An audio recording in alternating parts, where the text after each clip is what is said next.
अस्सलामुअलैकुम।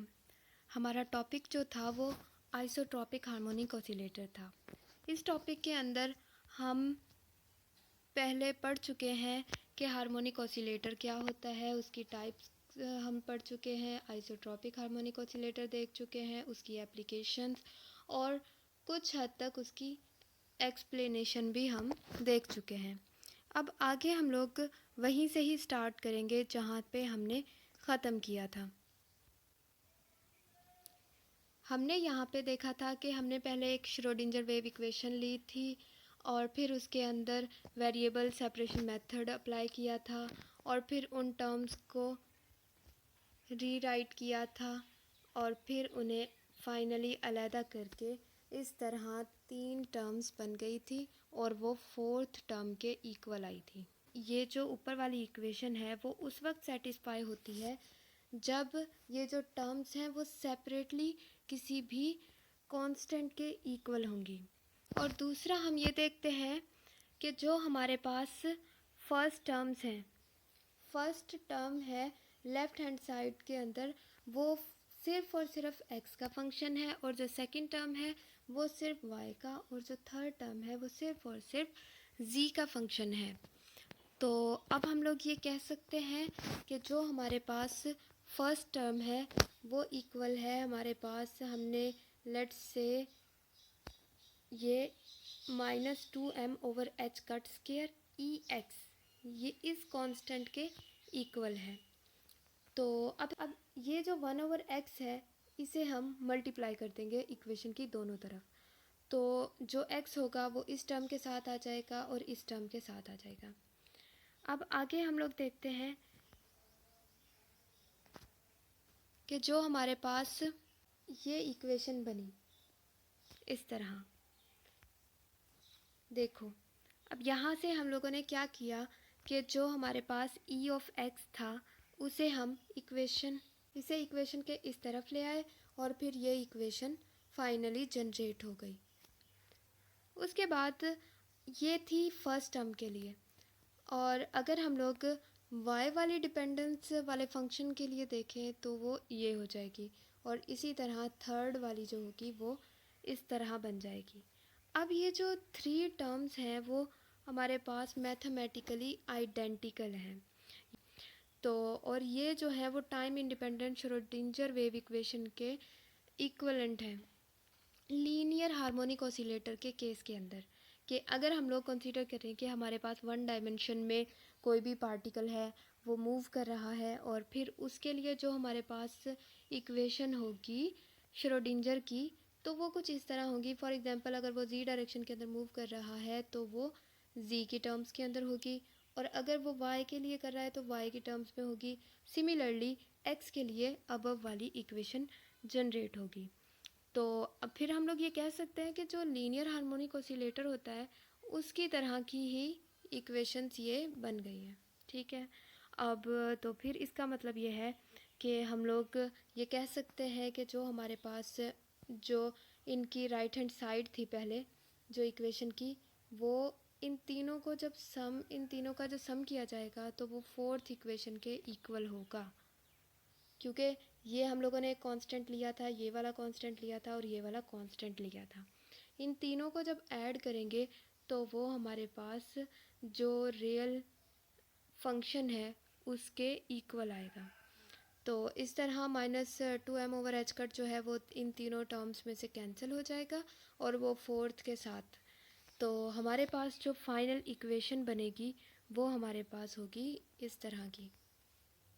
अब ये इक्वेशन जो है वो बहुत इम्पोर्टेंट है क्योंकि इसके थ्रू हम लोग ये देख सकते हैं कि अब EX है यहाँ पे EY है, यहाँ पे EZ है। तो हम लोग ये कह सकते हैं कि जो 1 डायमेंशनल हार्मोनिक ऑसिलेटर होता है उसके केस के अंदर जो हमारे पास EX होती है यानी सिर्फ और सिर्फ 1 डायमेंशन के अंदर या 1 डायरेक्शन के अंदर, तो वो हमारे पास होती है n+1/2/h कट और ओमेगा। ठीक है, और ओमेगा x होता है। तो अब हम लोग ये कह सकते हैं तो अगर हम लोग ये चाहें कि z के लिए y के लिए जो हो तो यहाँ पे सिर्फ y आ जाएगा और यहाँ पे ओमेगा y हो जाएगा, और यहाँ पे अगर z के लिए हम करना चाहें तो वो z हो जाएगा, n+1/2 होगा h कट और ओमेगा z हो जाएगा। ठीक है, और फिर सिंपली हमने क्या किया है, ई एक्स की वैल्यू पुट कर दी, ई वाई की वैल्यू पुट कर दी और ई जी की वैल्यू पुट कर दी। ठीक है, अब जो हमारे पास यहाँ पे ई ओमेगा एक्स है, यहाँ पे ओमेगा वाई है और यहाँ पे ओमेगा जी है।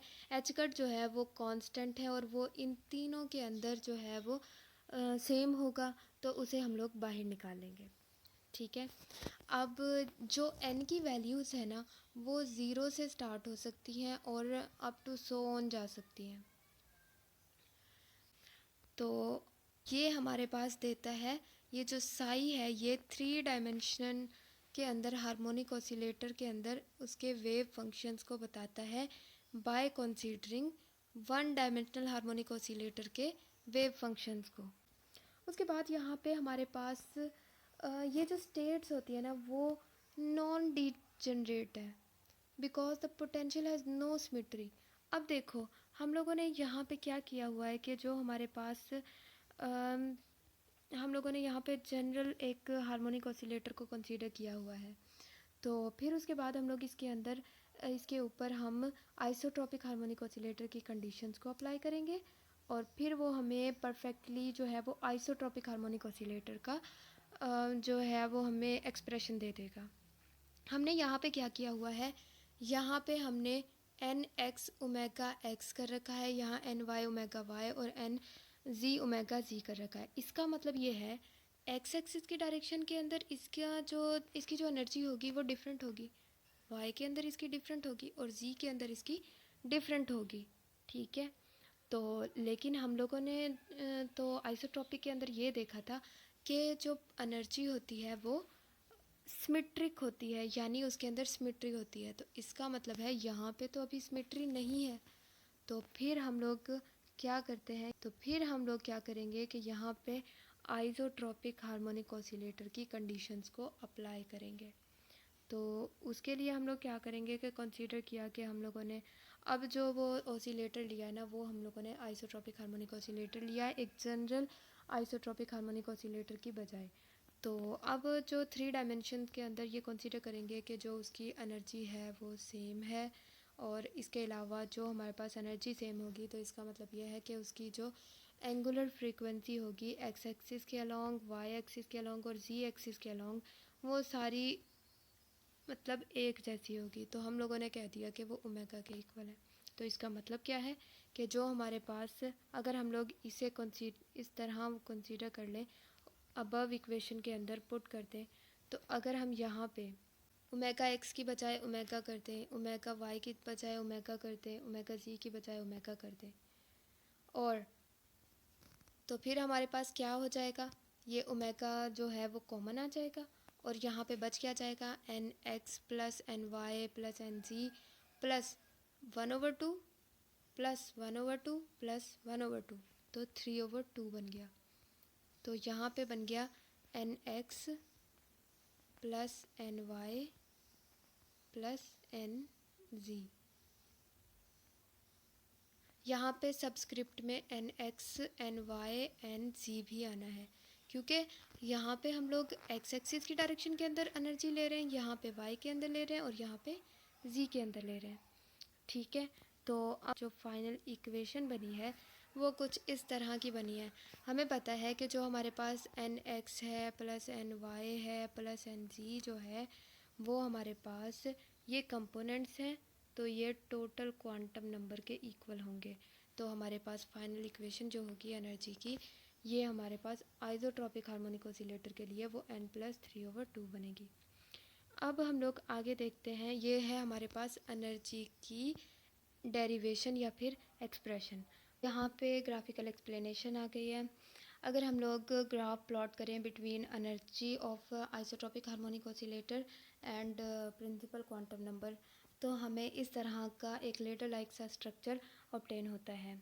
ये जो स्ट्रक्चर होता है वो हमें इंफॉर्मेशन प्रोवाइड करता है आइसोट्रॉपिक हार्मोनिक ऑसिलेटर की जो एनर्जी लेवल्स हैं वो इक्वली स्पेस्ड होते हैं, यानी उनके दरमियान, जैसा कि अगर हम देखें तो E1 और E0 जो है, E1 और E0 जो है उनके दरमियान की जो स्पेसिंग होगी वो भी इक्वल होगी, और E2 और E1 के दरमियान जो स्पेसिंग होगी वो भी इक्वल होगी।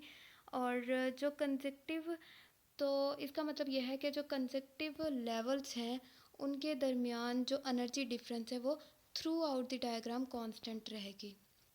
ठीक है। अब जो इसकी ग्राउंड स्टेट देखें तो जो lowest energy level corresponding to n is equal to 0 होगा उसे हम लोग ग्राउंड स्टेट बोलते हैं। और ये जो ग्राउंड स्टेट होती है उसके अंदर मिनिमम एनर्जी होती है किसी भी सिस्टम की। तो in terms of energy level diagram it is located at the bottom of the ladder के सबसे जो नीचे वाला जो हमारे पास लेवल है वो ग्राउंड स्टेट एनर्जी लेवल है। तो ये जो ग्राउंड स्टेट एनर्जी लेवल होता है इसके अंदर अगर हम लोग n इज इक्वल टू 0 रख दें तो हमारे पास वो 3/2 h कट ओमेगा के इक्वल आएगा। तो इसकी जो है ये मिनिमम एनर्जी होगी, आइसोट्रॉपिक हार्मोनिक ऑसिलेटर की मिनिमम एनर्जी ये होगी। तो अब उसके बाद एक्साइटेड स्टेट देखें तो जो प्रिंसिपल क्वांटम नंबर है जैसे जैसे बढ़ता जाएगा हमारे पास एनर्जी होगी वो इंक्रीज़ करती जाएगी। Each higher level corresponds to an excited state of the system. और ये जो एक्साइटेड स्टेट्स होती हैं जैसे जैसे एनर्जी इंक्रीज़ करती जाती हैं वैसे वैसे ही एनर्जी लेवल्स जो हैं वो इंक्रीज़ करते जाते हैं। तो इसके बाद हमारे पास एक इम्पॉर्टेंट प्रॉपर्टी इसकी आ गई कि ये फाइनाइट होता है। ये जो स्पेक्ट्रम होता है वो फाइनाइट होता है क्योंकि जो हमारे पास हार्मोनिक ऑसिलेटर पोटेंशियल वेल होता है वो फाइनाइट डेप्थ रखता है। तो फाइनाइट डेप्थ होने की वजह से इसके एज जैसे जैसे हमारे पास n इंक्रीज़ करता जाएगा एनर्जी लेवल्स जो हैं वो इंक्रीज़ तो होते रहेंगे लेकिन इन्फिनिटी तक एक्सटेंड नहीं करेंगे बल्कि ये फाइनाइट होंगे। और इस तरह ये हमें सर्टन रेंज के अंदर ही वैल्यूज़ देंगे यानी कन्फाइंड रहेंगे ये। ठीक है। उसके बाद इस एनर्जी लेवल डायग्राम से हमें क्वांटाइज्ड नेचर का पता चलता है कि जो हमारे पास एनर्जी लेवल्स होते हैं वो क्वांटाइज्ड होते हैं। इसका मतलब यह है कि ये सिर्फ सर्टन डिस्क्रीट वैल्यूज़ ही ले सकते हैं और जैसा कि उनकी जो स्पेसिंग होगी वो डिटरमाइन करेंगे by the energy spacing H cut omega. जो क्वांटाइजेशन होती है वो अराइज होती है from wave like nature of particle in quantum mechanics. ये चीज़ हम पहले से ही जानते हैं बाय मैक्स प्लांक के। जो हमारे पास अब अगर कोई वेव है वो मूव कर रही है तो वो पार्टिकल्स की फॉर्म में या फिर क्वांटा की फॉर्म में एनर्जी जो है वो मतलब एनर्जी शिफ्ट करेगी या मूव करेगी उस एनर्जी के साथ। तो हार्मोनिक नेचर, अब जो एनर्जी लेवल होते हैं वो आइसोट्रॉपिक हार्मोनिक ऑसिलेटर एग्जिबिट करते हैं हार्मोनिक और linear relationship between energy and principal quantum number. अब जो प्रिंसिपल क्वांटम नंबर और जो एनर्जी के दरमियान जो रिलेशन होता है वो हार्मोनिक होता है या फिर लीनियर होता है। जैसे जैसे क्वांटम नंबर इंक्रीज़ करता जाएगा वैसे वैसे ही एनर्जी भी इंक्रीज़ करती जाएगी। और जो ये जो लीनियर रिलेशनशिप होता है ये quadratic potential energy in the harmonic oscillator के अंदर जो क्वाड्रेटिक पोटेंशियल एनर्जी होती है उसकी वजह से ही ये हमारे पास राइज होता है। अब उसके बाद इसकी अगली चीज़ आ जाती है डीजनरेसी क्या होती है। ये जो डीजनरेसी होती है वो डिटरमाइन होती है by principal quantum number. Simply wording में अगर हम देखें कि डिजनरेसी क्या होती है कि डिफरेंट क्वांटम नंबर्स के होते हुए भी जो एनर्जी हो वो सेम हो किसी भी स्टेशनरी स्टेट के अंदर, तो अब इसे हम लोग डिजनरेसी बोलते हैं। और ये जो है वो प्रिंसिपल क्वांटम नंबर के थ्रू हम डिटरमाइन कर सकते हैं डिजनरेसी को। It represents the energy level. The degeneracy denoted by Gn, इसे Gn से हम लोग डिनोट करते हैं। इसका जो फार्मूला होता है वो n+1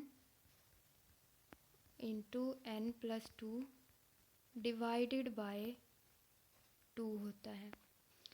तो अगर हम लोग ग्राउंड स्टेट के लिए देखें तो अब ये फार्मूला हमें क्या शो करवाता है? ये फार्मूला हमें ये शो करवा रहा है कि जो हमारे पास डीजनरेसी है वो इंक्रीज़ कर रही है जैसे जैसे प्रिंसिपल क्वांटम नंबर इंक्रीज़ कर रहा है।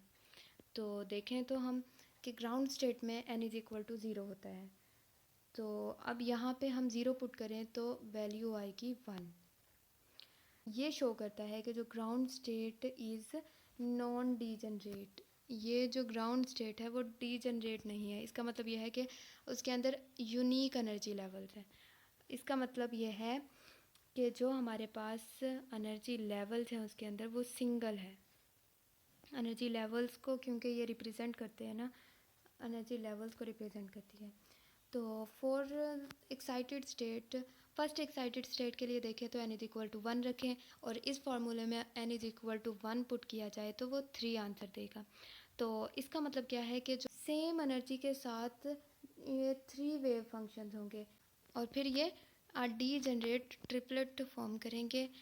तो जो हमारे पास सेकंड एक्साइटेड स्टेट होता है, सेकेंड एक्साइटेड स्टेट के लिए हम n is equal to 2 put करें। For the second excited state n is equal to 2, तो जो हमारे पास डी जनरेसी होगी वो 6 आएगी। इसका मतलब ये है कि जो हमारे पास there are 6 different wave functions with the same energy, same energy के साथ 6 डिफरेंट वेव फंक्शंस हैं जिनकी एनर्जी सेम है। के बाद ये जो पैटर्न होता है इंक्रीजिंग डीजनरेसी का, वो अराइज होता है due to symmetry of isotropic harmonic oscillator. ये जो सिमेट्री है आइसोट्रॉपिक हार्मोनिक ऑसिलेटर की, वो इसकी बहुत बड़ी प्रॉपर्टी होती है और इसी की वजह से ही जो डीजनरेसी होती है वो इंक्रीज़ कर रही होती है, which allows for the multiple wave functions to have the same energy. The symmetry leads to degenerate state that possesses the same energy but different spatial distribution। वही बात हो गई कि जो हमारे पास डिफरेंट वेव फंक्शंस होंगे लेकिन उनकी जो एनर्जी होगी वो सेम होगी। ये किसकी वजह से होती है? सिर्फ और सिर्फ सिमेट्री की वजह से, आइसोट्रॉपिक हार्मोनिक ऑसिलेटर के सिमेट्रिक होने की वजह से ही। तो ये था हमारे पास पार्ट 2।